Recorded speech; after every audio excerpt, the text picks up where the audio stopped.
Hi hello నమస్తే welcome to my channel. ఈ వీడియోలో మెంతి పప్పు ఎలా చేసేదో చూద్దాం.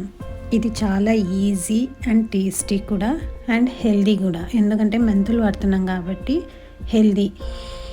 ఇప్పుడు స్టవ్ మీద కుక్కర్ పెట్టుకొని ఆయిల్ వేడైనాక ఒక 2 స్పూన్ మెంతులు, జీలకర్ర, ఆవాలు, ఎర్రగడ్డలు వేసి ఫ్రై చేసుకోవాలి. ఎండుమిర్చి, టమాటో, కరివేపాకు వేసి కాసేపు ఫ్రై చేసుకోవాలి. ఇది ఫ్రై అయిన తర్వాత కడిగి పెట్టుకున్న కందిబ్యాళ్ళు వేసి ఫ్రై చేసుకొని కొంచెం పసుపు వేసుకోవాలి. 1 కప్పు కందిపప్పుకి 3 కప్పులు నీళ్ళు వేసుకోవాలండి.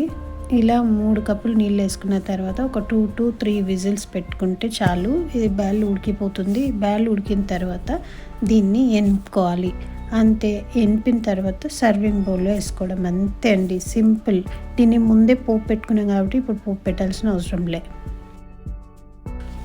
థ్యాంక్ యూ అండి. Thank you for watching. Please like, share and subscribe to my channel.